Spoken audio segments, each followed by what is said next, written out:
Here's a quick tip that will up your game and take your projects to the next level. And that's making yourself a non-slip surface to work on. You don't always have to clamp your pieces down when working on them, because sometimes the clamps, although they serve their purpose, can really get in the way of you working on your piece. And I know when I'm working on my piece, I don't want nothing getting in my way. So I made this one a few years ago and it stood up pretty well. But now it's getting old, so I'm gonna make a new one and show you how to make yours. So let's go on a field trip.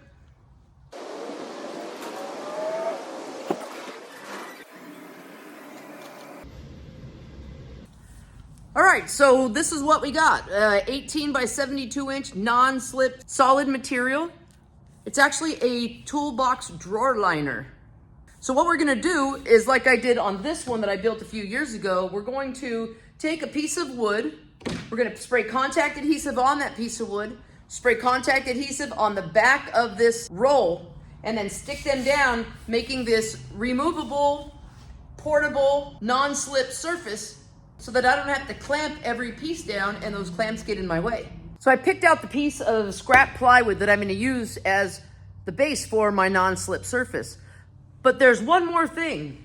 I want to make sure that this piece doesn't move around and I don't have to clamp it every time as well. That's easily solved with 2 dowels and some glue. So I'm going to set it up where I want it and go ahead and drive 2 holes the size of my dowels right on through the table. Just make sure that it doesn't move when you do this.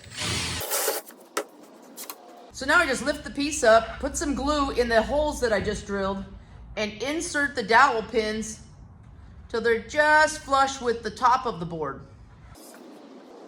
Now I've got 2 dowel pins that I can always set right back down in these holes to hold this board from moving without having to clamp it.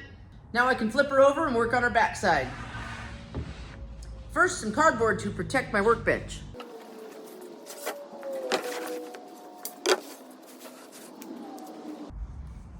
Now I'll take the anti-slip surface and cut it the length of the board.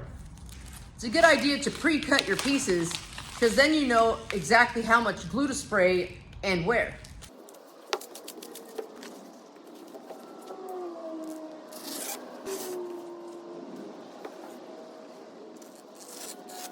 Now that I've got the pieces all cut out, I'm going to turn them over and spray the back side and the face side of this plywood piece with some high strength contact adhesive.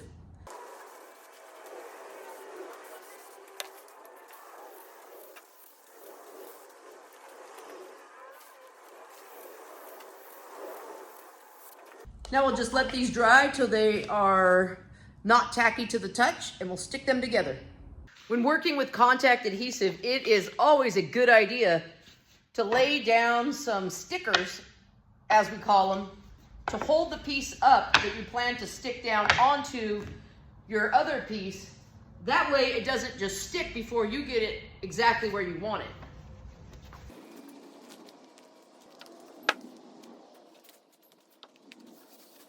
And you can just pull them out as you go.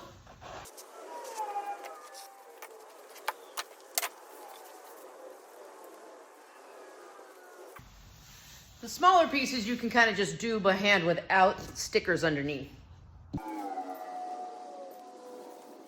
So now that I removed the cardboard from underneath, I can go ahead and take my new anti-slip surface and put those dowels right back in those holes I drilled, push it down, and just like that, I've got an anti-slip surface.